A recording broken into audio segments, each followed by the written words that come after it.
The first question. Last night you discussed the attitude of total acceptability as the basic ground for all tantric sadhanas. If I remember correctly, on another day you said that the science of tantra teaches to be in the middle in everything, being free from the extremes in life. In this reference, explain how can one come to understand the difference between indulgence and repression in sex life.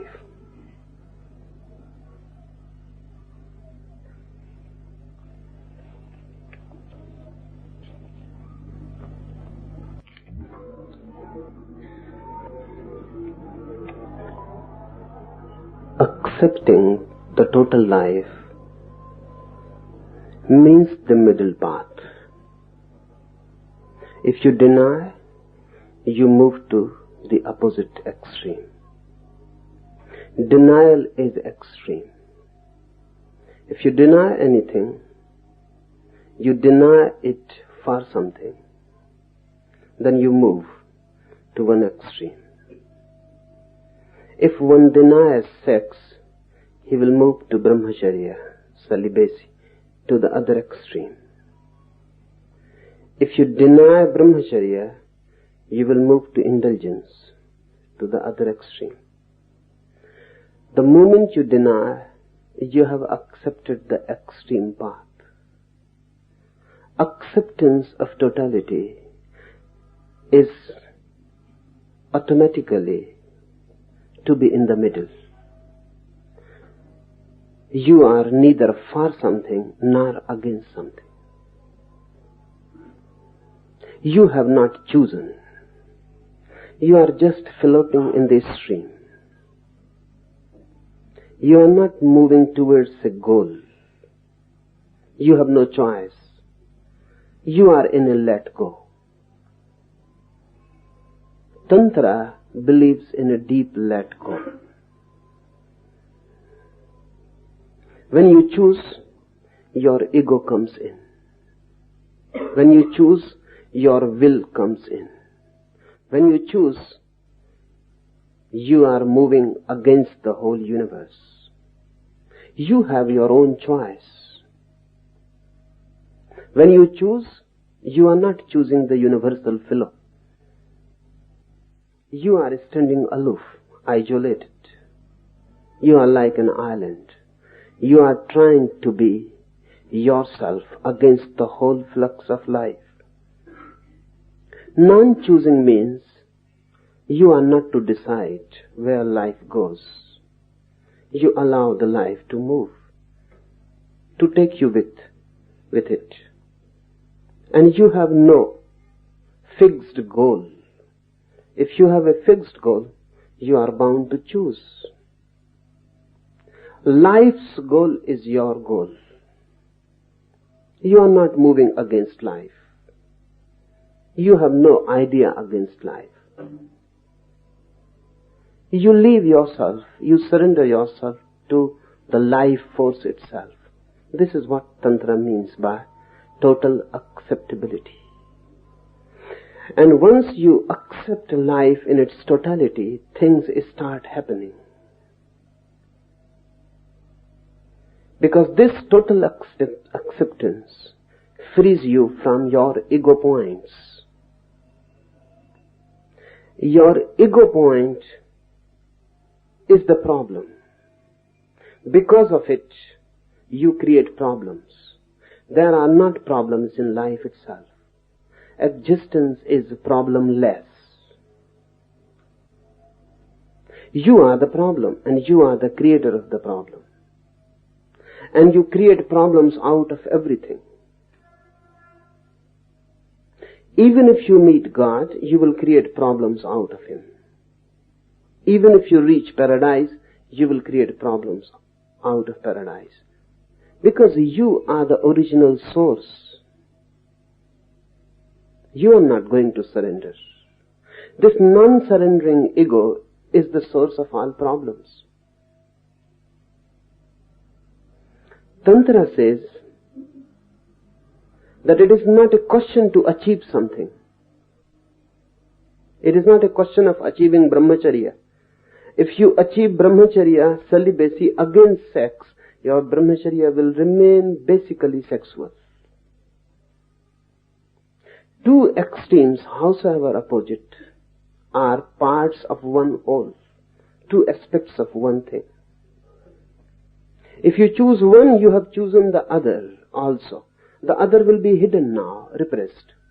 What repression means? Choosing one extreme against the other, which is a basic part of it. You choose brahmacharya against sex, but what is brahmacharya? It is just the reversal of sex energy. You have chosen brahmacharya, you have also chosen sex with it. Now brahmacharya will be on the surface and deep down will be the sex. You will be disturbed because your choice will create the disturbance. You can choose only one pole and the other pole follows automatically and you are against the other pole. Now you will be disturbed. Tantra says don't choose, be choiceless. Once you understand this, the question will never arise, what is indulgence and what is repression? Then there is no repression and no indulgence. The question arises only because you are still choosing. There are people who come to me, they will say, we will accept life.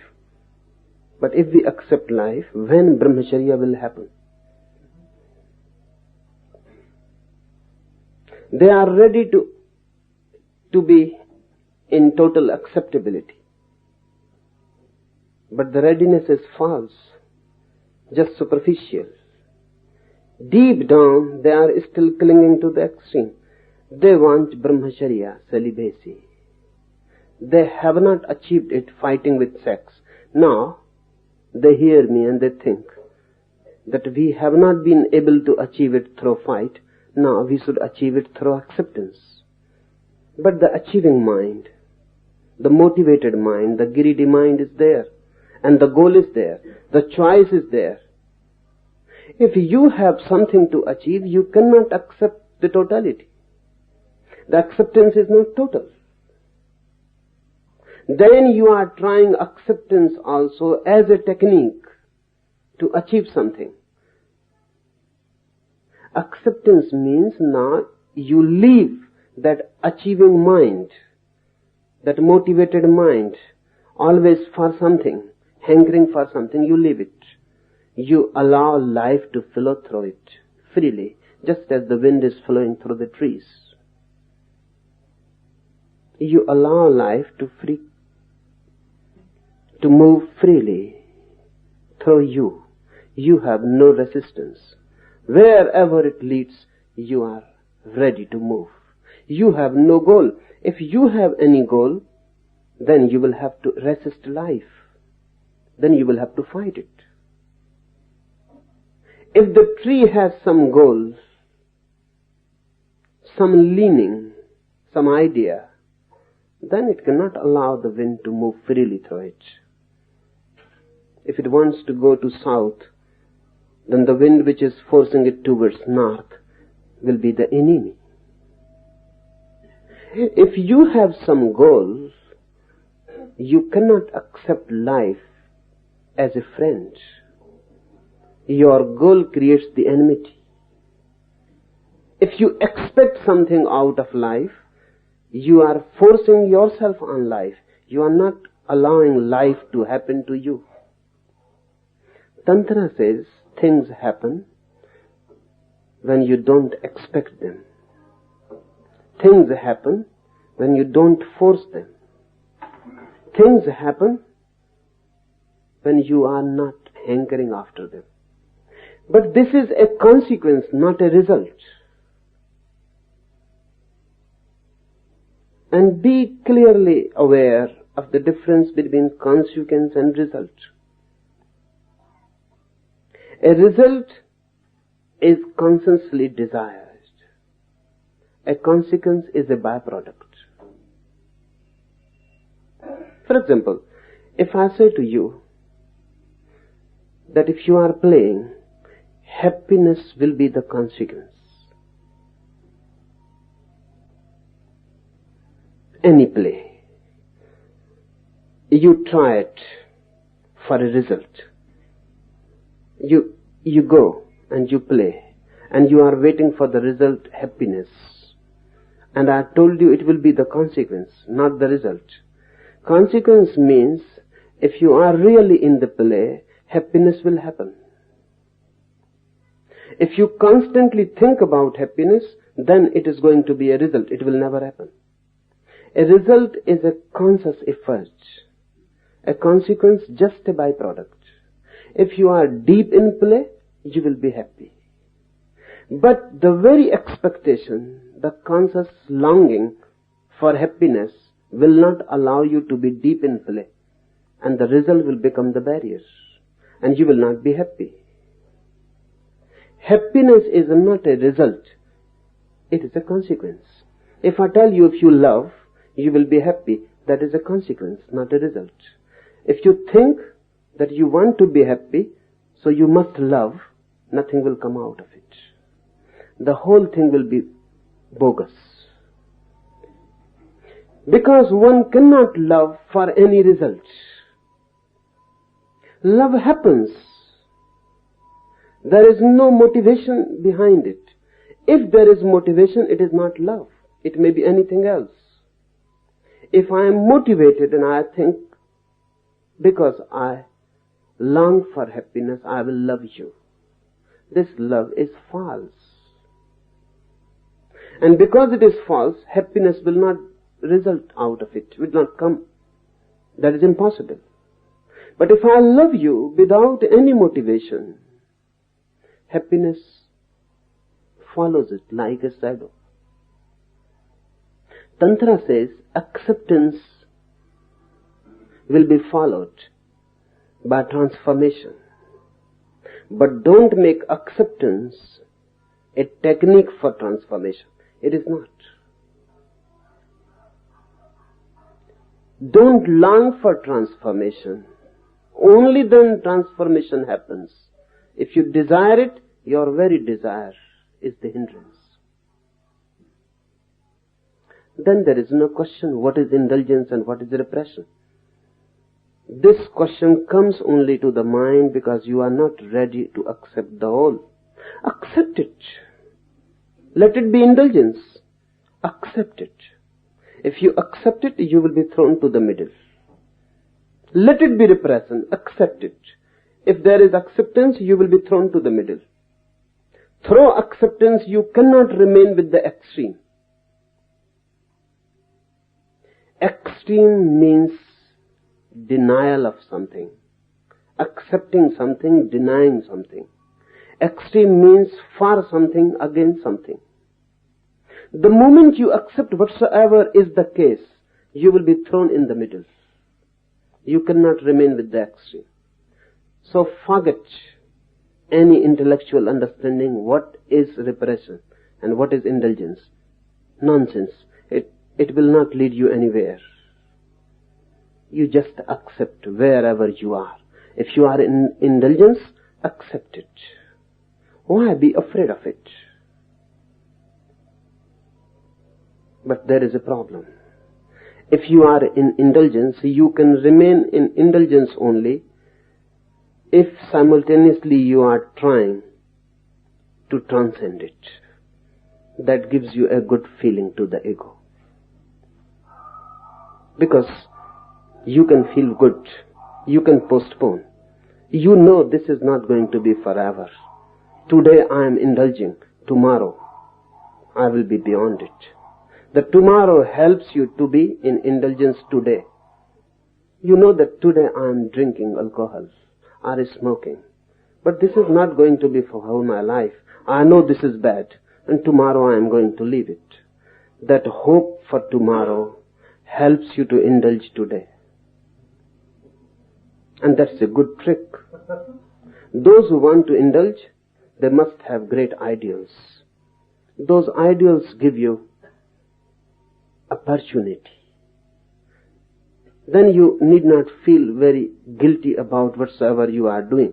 In the future, everything is going to be okay. This is just for the moment.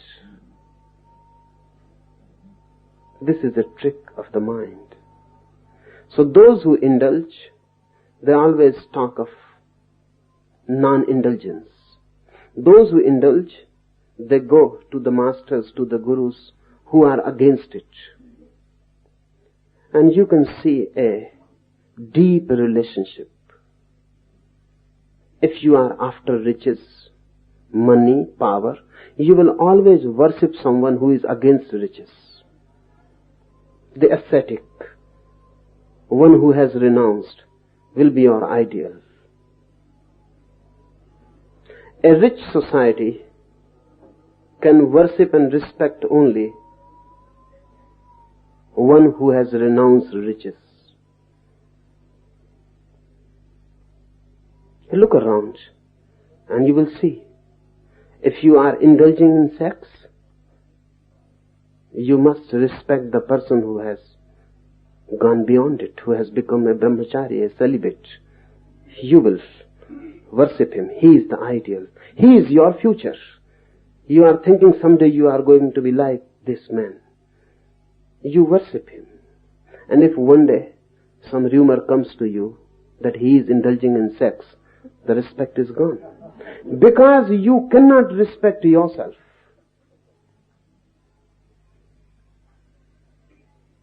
You are so self-condemning whatsoever you are, that if you find that your guru is just like you, the respect is gone. He must be just the opposite. Then he gives you hope. Then he can lead you to the opposite end. Then you can follow him. So there is always a very deep relationship between followers and the master. You will always see them on opposite poles. The follower will be just on the opposite pole. And he is a follower only because of this. If you are obsessed with food, then you can respect only a person who goes on for long fasting. He is the miracle. You hope someday to attain the same. He is your future. You can worship him and respect him. He is the image. But this image helps you to be whatsoever you are. It is not going to change you. The very effort to change, the very idea to change is the hindrance. This is the insight of Tantra. Tantra says whatsoever you are, accept it. Don't create any ideals. They are dreams and false. Accept whatsoever is. Don't call it good or bad. Don't try to justify it or rationalize. Live in the moment and see this is the case. Remain with the fact and accept it. This is difficult. Very difficult, arduous. Why it is so difficult? Because then your ego is shattered. Then you know that you are a sexual animal. Then the high ideal of brahmacharya cannot help your ego at all. Then you know that you are an animal, 99%.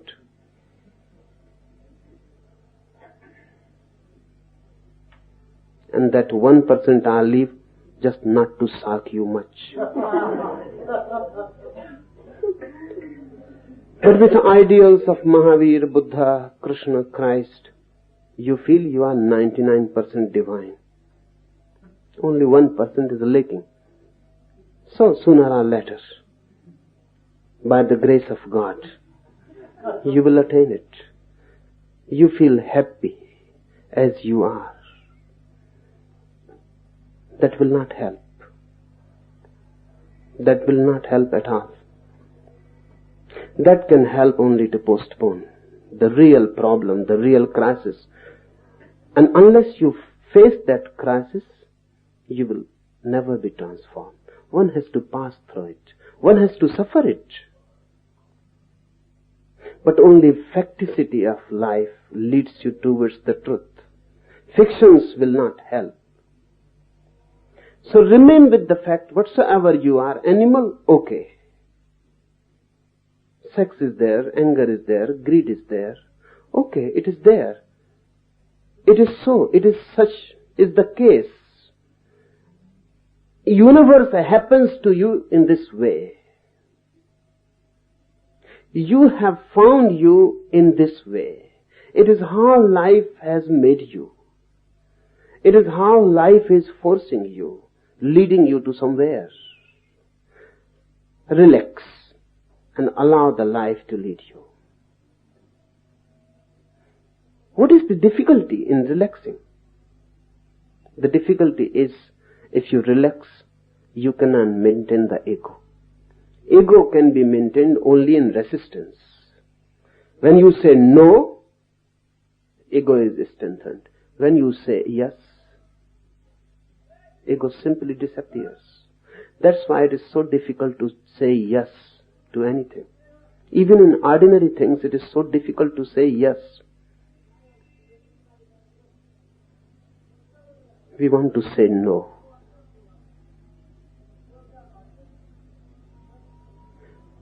The ego, the I, feels good only when it is fighting. If you are fighting with someone else, it is good. The ego feels good. If you are fighting with yourself, the ego feels even more good. Because to fight with someone else creates more problems around you.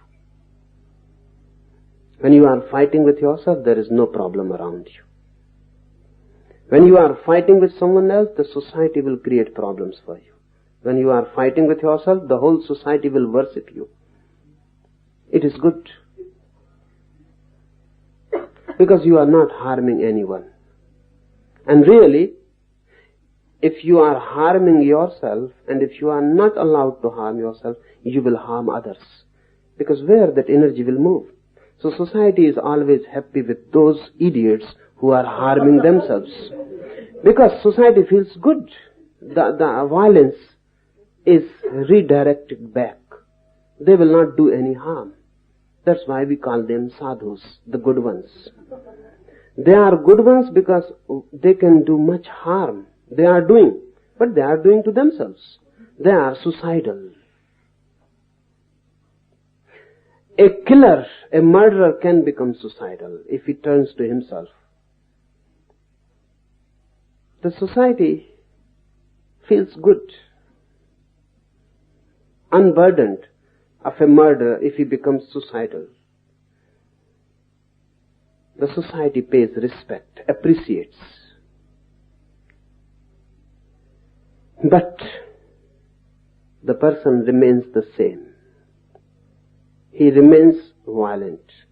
Now he is with himself. He remains greedy. He talks of non-greed. But look, try to understand the talk of non-greed. The base is always greed. They say that if you are non-greedy, only then you will achieve the paradise. And what is to be gained in paradise? Everything that greed would like. So be non-greedy to achieve paradise. If you are not a celibate, you are not going to heaven. And what you are going to achieve in heaven? All that you condemn here on earth. Then beautiful women are allowed. And there is no comparison. Because anyone who is beautiful on earth will become ugly. This is what Shastras say. And the women that are in heaven, they never become old. They remain fixed at the age of 16. So be celibate here so that you can indulge there. But what type of a logic is this? The motivation remains the same.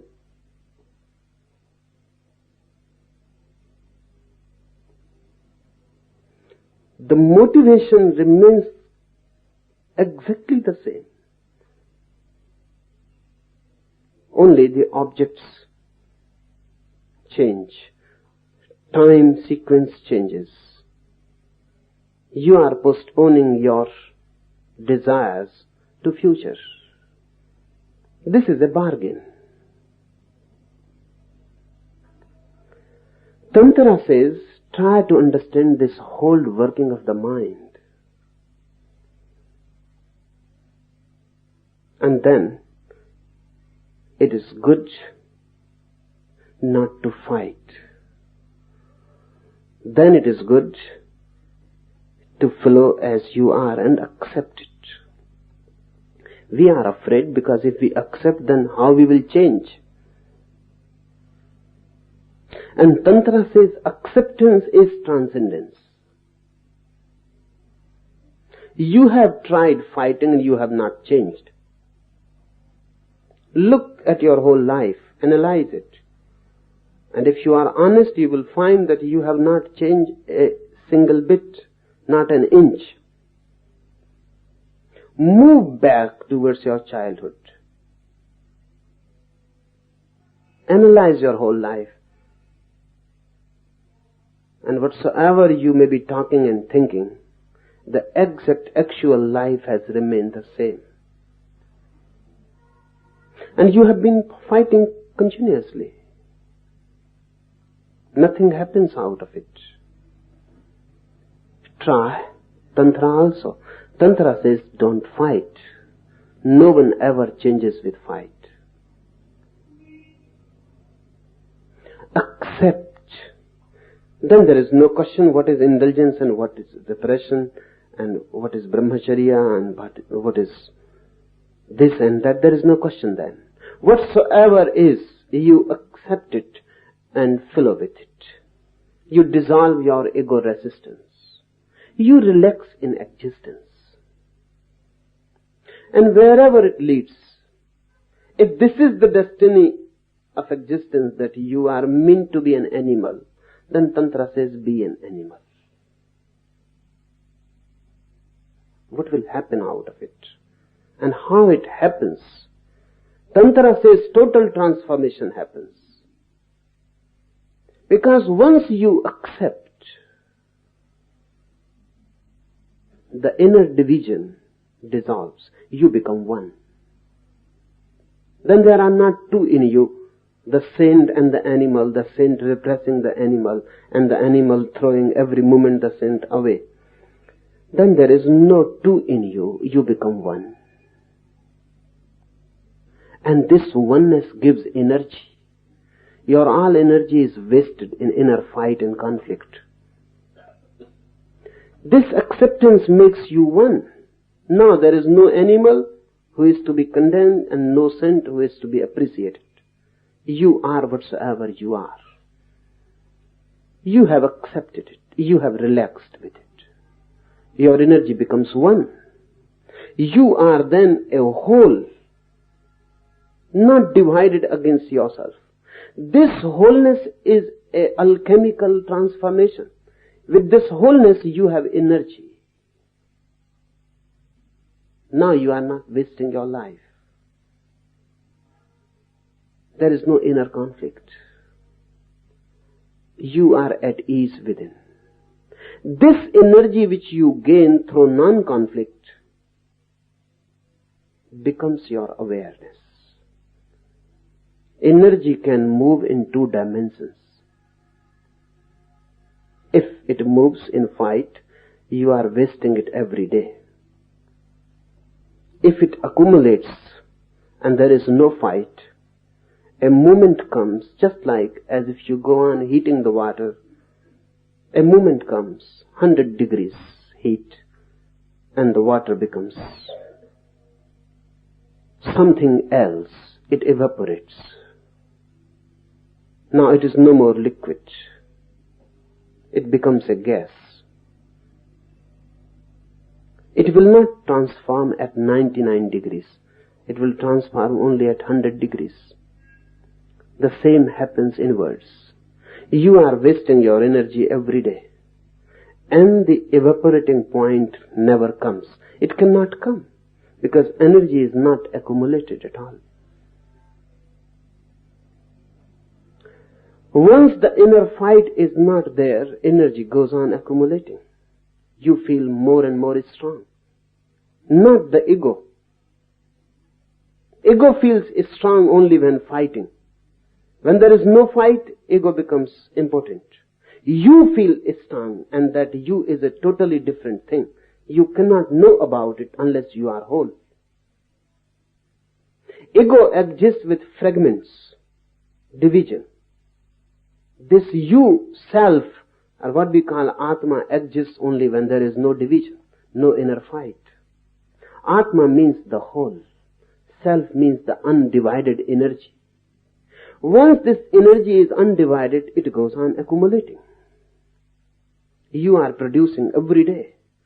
Life energy is produced in you, but you are wasting it in fight.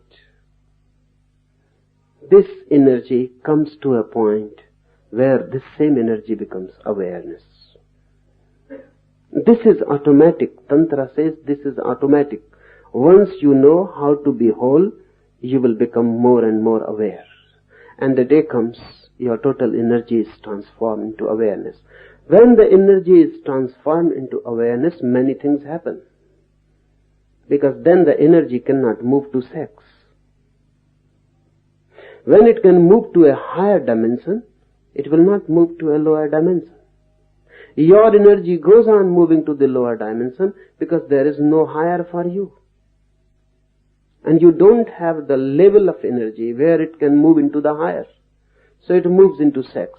It moves into sex, you become afraid of it, you create the ideal of brahmacharya, you get divided, then you become less and less energetic. You are wasting energy. This is a very potent experience that when you are weak, you feel more sexual. This looks absolutely absurd in biological terms. Because biology will say when you are more potent, you will feel more sexual. But this is not the case. When you are weak, ill, you will feel more sexual. When you are healthy and a subtle well-being is there, you will not feel so sexual. And the quality of sex will also be different. When you are weak, the sexuality will be a sort of disease. And a vicious circle will be created. Through sex you will become more weak, and the more you weak become, the more sexual you will feel. And the sex will become cerebral. It will move into your head.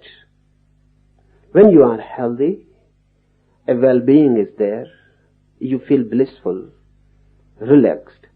You are not so sexual. And even if sex happens, it is not a disease, rather a overflowing. It is a different thing. Totally different quality is there. When sex is overflowing, it is just love through bioenergy. Making a deep sharing, a deep contact through bioenergy. It is part of love. When you are weak and sex is not overflowing, it is a violence against yourself. And when it is a violence against yourself, it is never love. A weak person can have sex, but that sex is never love.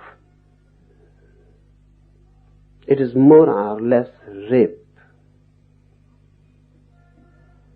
And rape to both the parties. To himself also it is a rape. But then a vicious circle is created. The weak, more he feels weak, more sexual. But why this happens? because biology has no explanation for it. Tantra has an explanation. Tantra says sex is an antidote against death.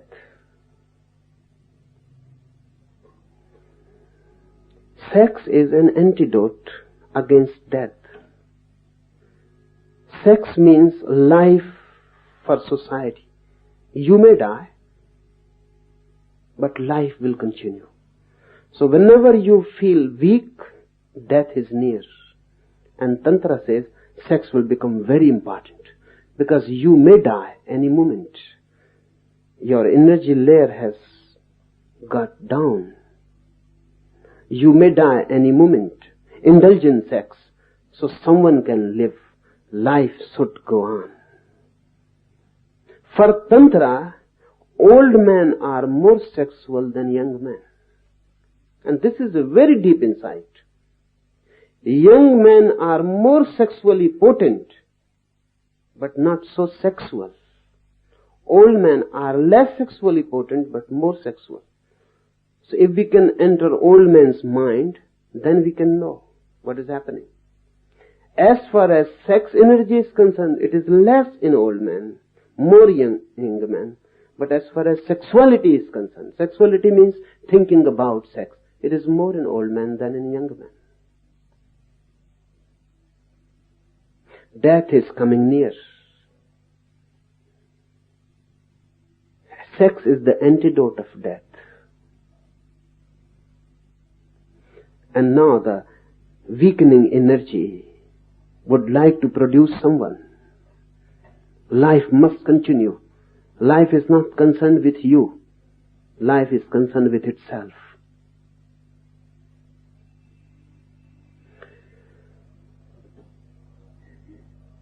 This is a vicious circle. And the same happens in the reverse order also.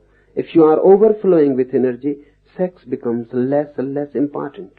Love becomes more and more important.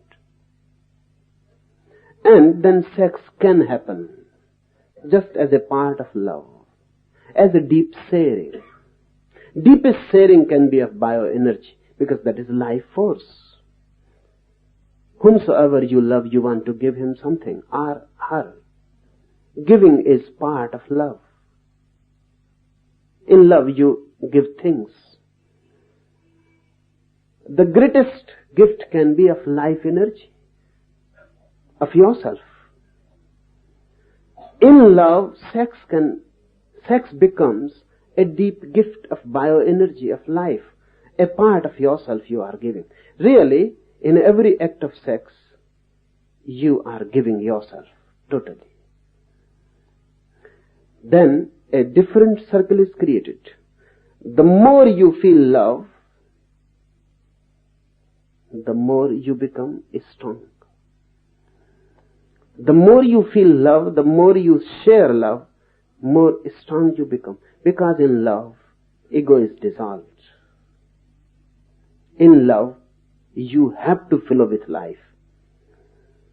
You need not flow in politics with life. Rather, you will be a fool if you flow with life in politics. You have to force yourself against life. Only then you can rise in politics. If you are doing business, you will be a fool if you flow with life. You will be nowhere. You have to fight. You have to compete.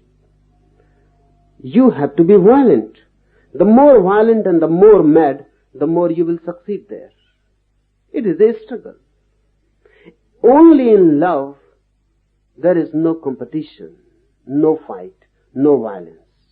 You succeed in love only when you surrender. So love is the only anti-worldly thing in the world. Non-worldly thing in the world. And if you are in love, you will become more a whole, undivided. More energy will be accumulated. More energy, less will be the sexuality. And a moment comes when the energy gets to the point where transformation happens and energy becomes awareness. Sex disappears. only a loving kindness, a compassion remains. Buddha has a glow of loving compassion. This is sex energy transformed. But you cannot achieve it through fight, because fight creates division. Division makes you more sexual. This is the insight of tantra. Absolutely different whatsoever you may have been thinking about sex and brahmacharya. Only through tantra a real brahmacharya, a real purity, innocence happens. But then it is not a result. It is a consequence.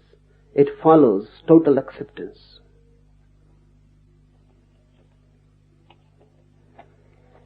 Second question. My mind thinks that it is anxious to receive your message, yet towards the end I find myself resisting and getting tired. I suspect that if I were open sexually, I would allow myself to receive without any closing. Is there a connection between opening to a message and sex? My background gives a negative and passive meaning to surrender. I know I will not go deeper unless I am able to overcome this negative that seems to be engraved in my psyche. Is surrender possible when the opposite is planted so deeply?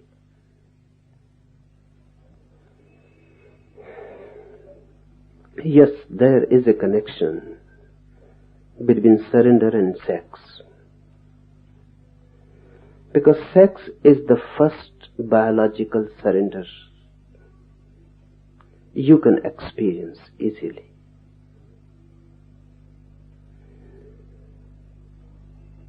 What surrender means? It means open, unafraid, vulnerable.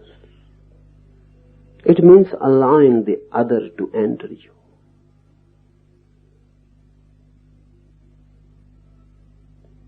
Biologically, naturally, sex is the basic experience, where, without any effort, you allow someone to enter you, ask someone to be so deeply close to you that you are not armored against, not resisting, not holding yourself back, flowing, relaxed, not afraid, not thinking of the future, of the result, of the consequences, just being in the moment. Even if death occurs, you will accept it. In deep love, lovers have always felt that this is the right moment to die. And if death occurs, then even death can be welcomed in this moment. They are open. Even for death, they are open. If you are open for life, you will be open for death. If you are closed for life, you will be closed for death. Those who are afraid of death are basically afraid of life. They have not lived. That's why they are so afraid of death. And the fear is natural. If you have not lived at all, you are bound to be afraid of death, because death will deprive you of the opportunity. And you have not lived yet. And death comes. Then when you will live? One who has lived deeply is not afraid of death. He is fulfilled. And if death comes, he can welcome it, accept it. Now, whatsoever life can give, life has given. And whatsoever can be known in life, he has known it. Now, he can move into death easily. He would like rather to move into death to know something unknown, something new. In sex, in love, you are fearless. You are not fighting for something in the future. This very moment is paradise. This very moment is eternal. But when I say this, I don't mean that you have experienced it through sex. Not necessarily. If you are afraid, resisting even in sex, you can have a biological release, a sexual release, but you will not attain to the ecstasy tantra talks about. Wilhelm Reich says that unless you can attain in sex a deep orgasm, not release only of sex energy, but your whole body is relaxed. And the sex experience is not localized at the sex center. It spreads all over the body. Your every cell is bathed in it.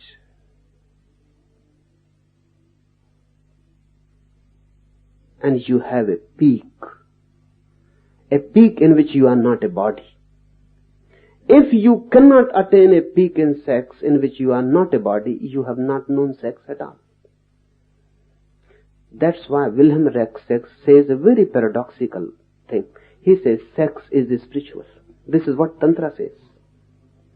And the meaning is that in deep sex you will not be a body at all. You will become just a spirit, hovering. Your body is left far behind. You have forgotten it completely. It is no more.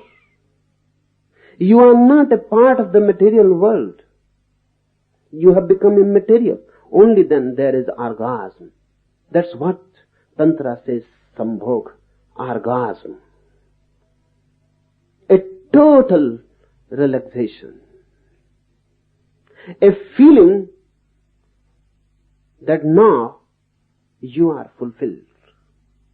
A feeling that there is no need to desire anything. Unless this feeling happens to you in sex, this feeling of desirelessness, you have not known sex at all. You may have produced children, that's easy and a different thing. Only man can achieve in sex this spirituality. Otherwise, sex is just an animal instinct. So when teachers, monks condemn sex, you nod your head that they are right. And when Tantra says something, it is difficult to believe in it because it is not your experience. That's why Tantra couldn't become a universal message yet. But the future is good because the more man will become wise, understanding. Tantra will be felt and understood more. Only within these 100 years, psychology has laid foundations for a world which will be tantric. But you nod your head with someone who is condemning sex because you are also of the same experience. You know nothing happens in it. And after sex, you feel depressed. That's why so much condemnation. Every time you move into it, you feel depressed. Later on, you repent. And Tantra says, and Wilhelm Reich and Freud and others, those who know, they agree absolutely that if you achieve an orgasm in sex,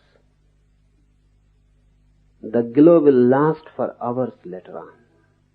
And you will feel absolutely different. Without any worries, without any tensions. Euphoria will result, they say. Ecstasy will be there. And that ecstasy happens only when really there is a let go. You are not holding yourself back You are not fighting. You are just moving with life energy. And life energy has two layers. It will be good to understand. I was talking about breath. And I told you that breath is something like a link between your voluntary system and non-voluntary system. In your body, the major part is non-voluntary. The blood circulates. You are not asked to do anything. And neither you can do. It goes on circulating. Only just these 300 years, man could know that blood circulates. Otherwise it was known blood is filled in the body, not circulating. Because you cannot feel its circulation. It goes on working without you, without your knowledge. It is non-voluntary. You eat food, then the body starts working. Beyond your mouth, you are not needed. The moment food goes beyond your mouth, the body takes it. The non-voluntary systems goes on working on it. And it is good that it works. If it is left to you, you will create a mess. It is such a great work that if everyone has to do it, you will not be able to do anything else. If you had taken a cup of tea, it will be enough for you to be engaged the whole day, to work it out, to transform into blood. And the work is so much. The body works non-voluntarily. But few things you can do voluntarily. I can move my hand. I cannot move the blood that moves the hand. I cannot do anything with the bone directly that moves the hand.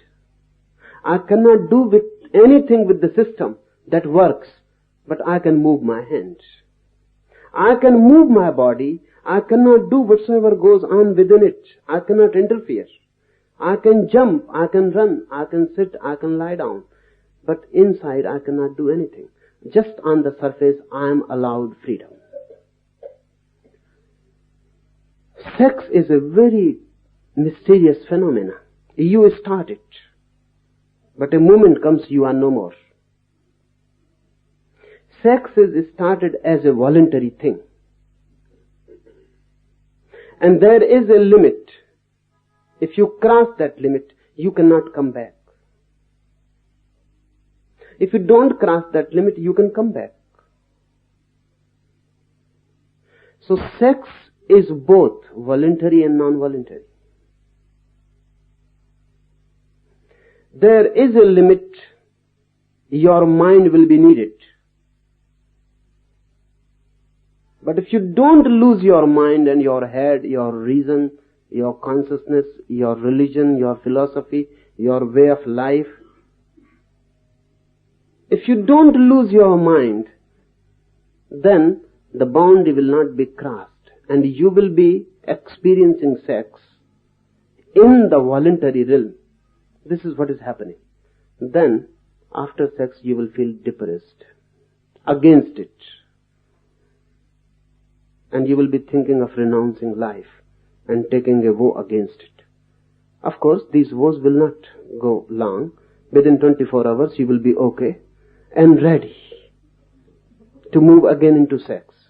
But it becomes a repetition and the whole thing seems futile. You accumulate energy, then you throw it and nothing results out of it. And this is a long boredom, a drab thing. That's why monks and teachers who are against appeal, they are talking, you can understand. But you have not known the non-voluntary sex, the deepest biological dimension. You have not touched it. And you always come back from the limit, because that limit creates fear. Beyond that limit, your ego will not be. Beyond that limit, you will not be. The sex energy will take hold of you. It will possess you. And then you will be doing something you cannot control. unless you can move to this uncontrolled phenomena, you cannot achieve orgasm. And once you know this uncontrolled life energy, you are no more in it. You have become just a wave in a great ocean. And things are happening. You are not forcing them to happen. Really, you are not active. You have become passive. In the beginning, you are active. A moment comes when you become passive. And when you become passive, only then orgasm happens. If you have known it, then you can understand many things. Then you can understand religious surrender also. Then you can understand a surrender of a disciple to a master. Then you can understand the surrender of someone to the existence itself. But if you don't know any surrender, it is difficult to conceive even what it means. So, it is right. Sex is deeply related with surrender. If you have known deep sex, you will be more capable of surrendering. Because you have known a deep pleasure that follows surrender. You have known a bliss that comes as a shadow of surrender. Then you can trust. Sex is surrender biological. Samadhi is surrender existential. Through sex, you touch life. Through samadhi, ecstasy, you touch existence. You move even deeper than life. The basic existence is touched. Through sex, you move from yourself to another person. In samadhi, you move from yourself to the whole, to the cosmos. Tantra is, if you allow me, Tantra is cosmic sex. It is falling in love with the whole cosmos. It is a surrender towards the whole cosmos. And you have to be passive. To a limit, you have to be active. Beyond that limit, you are not needed. You are the hindrance then. Then leave it to the life force. Then leave it to the existence. The second thing,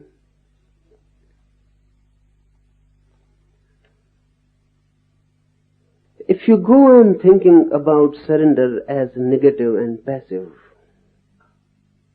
nothing is wrong in it. It is passive and negative.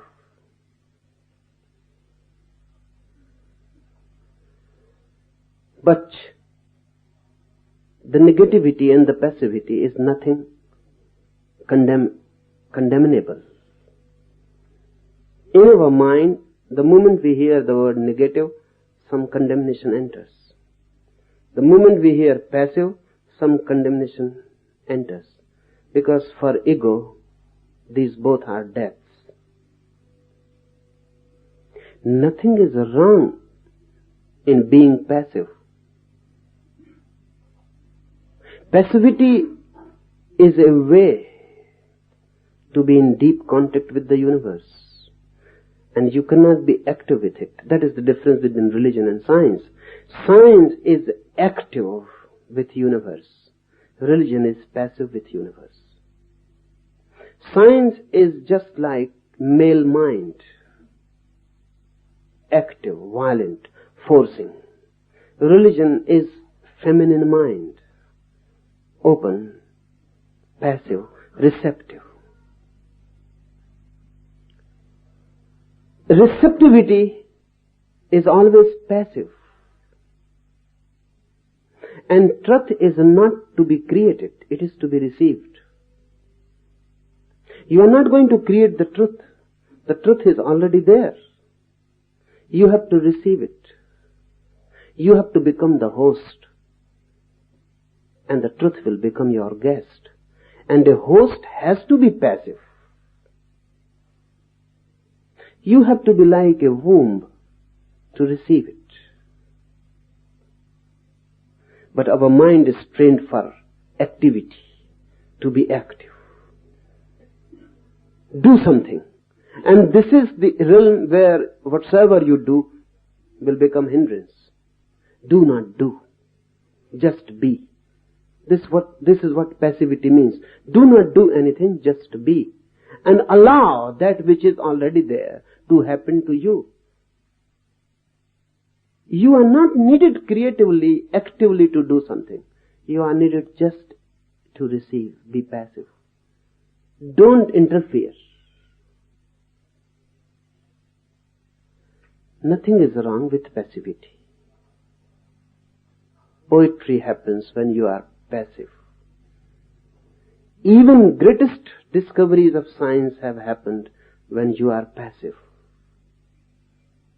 But the attitude of science is active. Even the greatest things in science happen only when the scientist is passive. Just waiting. Not doing anything. And religion is basically passive. What Buddha is doing when he is meditating, our language, our terms give a false impression. When we say Buddha is meditating, it appears because of the terms used that he is doing something. But meditation means not doing. If you are doing something, nothing will happen. But all doing is just like sex. In the beginning you have to be active. Then a moment comes when activity ceases and you have become passive. When I say Buddha is meditating, I mean Buddha is no more, not doing anything. He is just passive, a host, waiting. Just waiting. And for the unknown, when you wait, you cannot even expect anything. You don't know really what is going to happen. Because if you know, then the waiting becomes impure and the desire enters. You don't know anything. All that you had known has ceased. All the known has dropped. The mind is not functioning. A simple awaiting. And then everything happens to you. The whole universe falls into you. The whole universe enters from all sides into you. Or the barriers are withdrawn. You are not holding yourself. Nothing is wrong with passivity. Rather, your activity is the problem. But we are trained for activity. Because we are trained for violence, struggle, conflict. And it is good as far as it goes, because in the world you cannot be passive. In the world you have to be active, fighting, forcing your way. But that which is so helpful in the world is not so. When you move towards deeper existence, then you have to reverse your steps. Be active.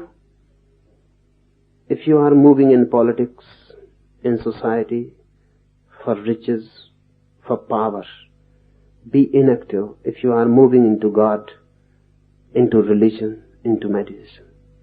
Passivity is the way there. And nothing is wrong about negative also. Nothing is wrong. Negative only means something has to be dropped. For example, if I want to create a space in this room, what am I going to do? The process to create a space, what am I going to do? Can I bring a space from outside and fill this room? I cannot bring a space from outside. The space is already here, that's why it is a room. But it is filled with people or furniture or things. So I remove things and people out of it. The space is discovered, not brought. It was already here, but filled. So I do a negative process. I empty it. Negativity means emptying yourself.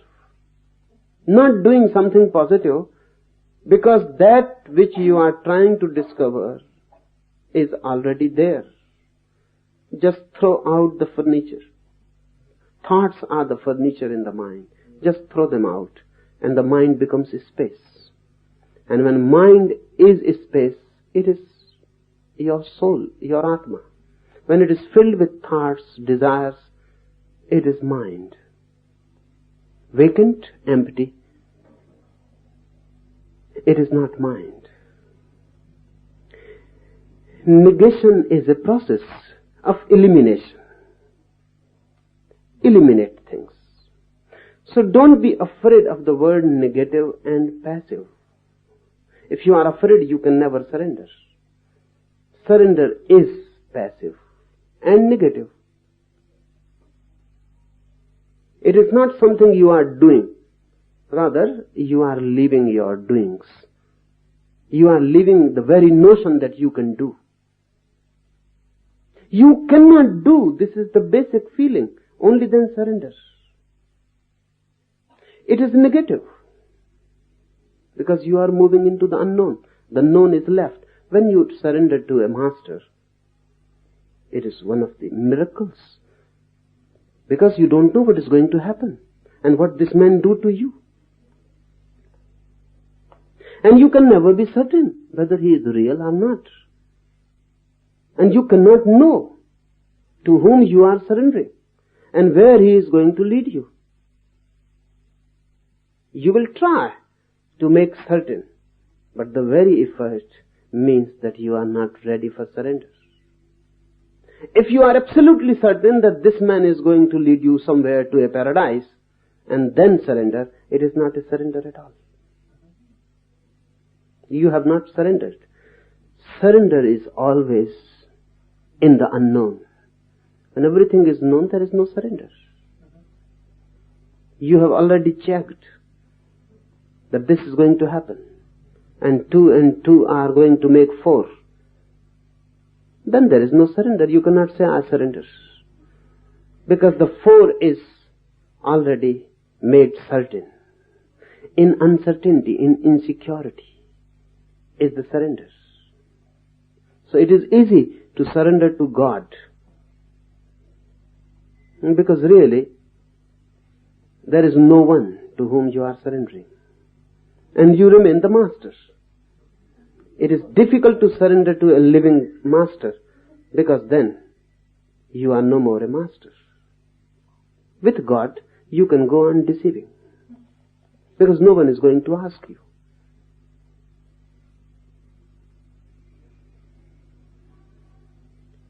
I was reading a Jew anecdote. One old man is praying to the God, and he says, my neighbor A is very poor, and last year also I prayed to you and you have not done anything for him. My other neighbor B is crippled, and I prayed last year also and you have not done anything. And so on, so forth. He talks about all the neighbors, and then in the end says, now I will pray again this year. If you forgive me, I can also forgive you.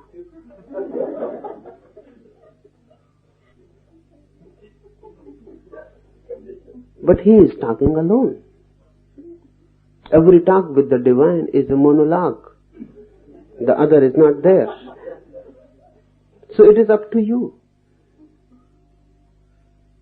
It is up to you what you are doing. And you remain the master.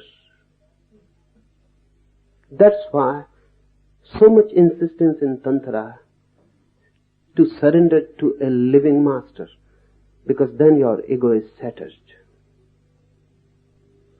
And that shattering is the base. That shattering is the base, and only then something can arise out of it. But don't ask me that what I can do to surrender. You cannot do anything. You can do only one thing. Be aware that what you could do by doing, what have you gained by doing? Be aware. You have gained much, many miseries, anguish, nightmares you have gained. That's what you have gained through your own effort. This is what ego can gain. Be aware of it, of your misery that you have created. Positively, actively, without surrendering, whatsoever you have done to your life, be aware of it. That very awareness will help you one day to throw it all and to surrender. And remember that you will be transformed not by surrender to a particular guru, but by surrender itself. So the guru is irrelevant. That is not the point. We go on thinking, people come to me and they say, I want to surrender, but to whom? That is not the point. You are missing the point. It is not a question to whom. Surrendering helps, not the person you have surrendered to. He may not be there, or he may not be authentic. He may not be an enlightened one, or he may just be a rug. That is not the point. Irrelevant. You have surrendered. That helps. Because now you are vulnerable, open. You have become feminine. The male ego is lost, and you have become a feminine womb. The person you have surrendered may be bogus, may not be. It is not the point. You have surrendered, now something can happen to you. And many times it has happened that even with a false master, disciples have become enlightened. You may be surprised. Even with a false master, disciples have become enlightened. It is reported of Milarepa that he went to a teacher. He surrendered.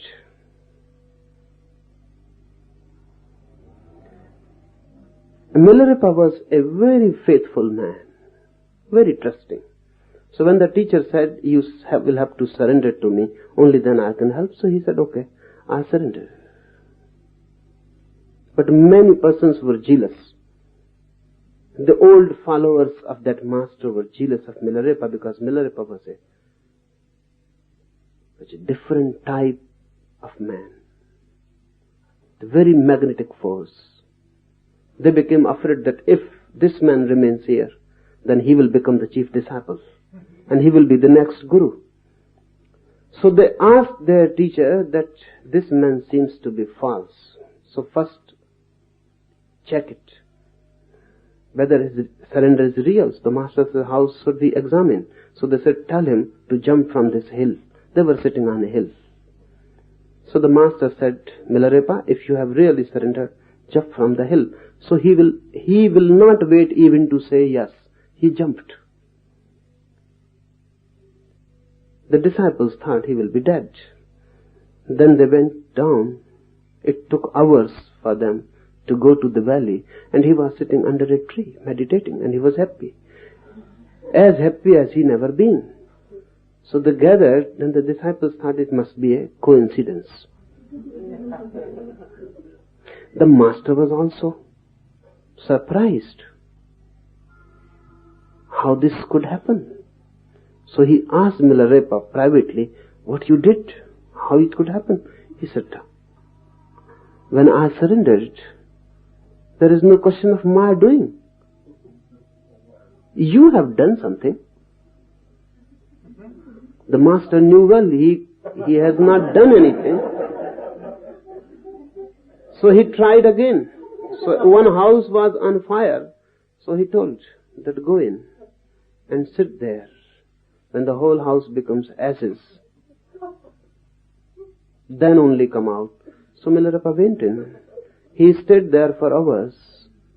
Then the house was just ashes. Then they reached there. He was just buried in the ashes, but as alive and as blissful as never. And Milarepa touched his master's feet and said, "You are doing miracles." So the master said, "But it is difficult to think that again a coincidence." But the follower said, "This is nothing but a coincidence. Try again. At least 3 trials are needed."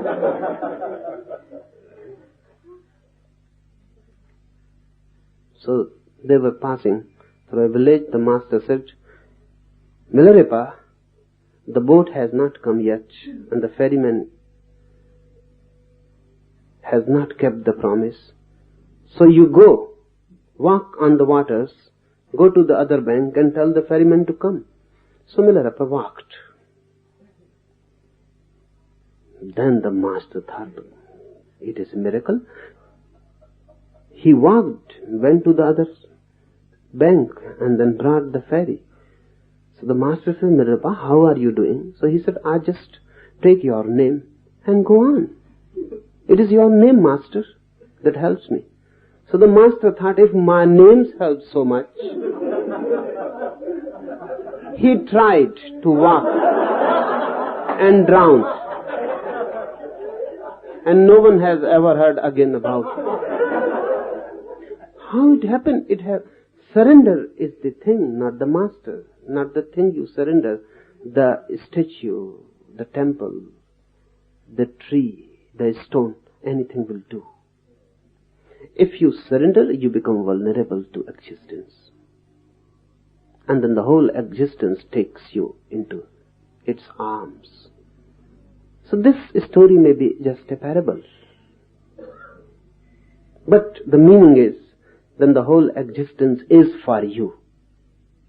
The fire, the hill, the river, the valley, nothing is against you because you are not against anything. The enmity is lost. If you fall from a hill and the bones are broken, it is the bones of an ego. You were resisting. You didn't allow the valley to help you. You were helping yourself. You were thinking yourself more wise than existence. Surrender means you have come to realize that whatsoever you do will be stupid, foolish. And you have done for many lives many stupid things. You leave it to the existence itself. You cannot do anything. You have to realize that you are helpless. This realization that I am helpless helps for the surrender to happen.